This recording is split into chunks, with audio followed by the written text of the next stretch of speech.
ओम नमो नारायणाय भगवते वासुदेवाय। श्रीकृष्णस्तोत्रम् बालकृतं। बाला ऊचुः यदा संरक्षितं ब्रह्मन् सर्वापत्सेवनः कुलं तथा रक्षां कुरु पुनर्दावाग्नेर्मधुसूदन। त्वमिष्टदेवता अस्माकं त्वमेव कुलदेवता स्रष्टा पाता च संहर्ता जगतां च जगत्पते। वह्निर्वा वरुणो वा अपि चन्द्रो वा सूर्य एव च यमः कुबेरः पवना ईशानाद्याश्च देवता।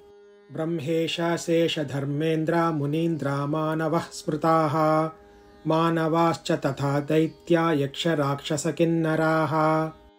ये चरा अचराश्चैव सर्वे तव विभूतयः आविर्भावस्थिरो भावः सर्वेषां च तवेच्छया। अभयं देहि गोविन्द वह्निसंहरणं कुरु वयं त्वां शरणं यामो रक्ष त्वं शरणागतान्।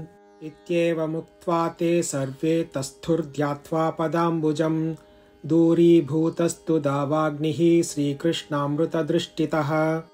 दूरीभूते च दावाग्नो ननृतुस्ते मुदान्विताः सर्वापदः प्रणश्यन्ति हरिस्मरणमात्रतः। इदं स्तोत्रं महापुण्यं प्रातरुत्थाय यः पठेत् वह्नितो न भवेत् तस्य भयं जन्मनि जन्मनि। शत्रुग्रस्ते च दावाग्नो विपत्तौ प्राणसङ्कटे स्तोत्रमेतत् पठित्वा तु मुच्यते नात्र संशयः।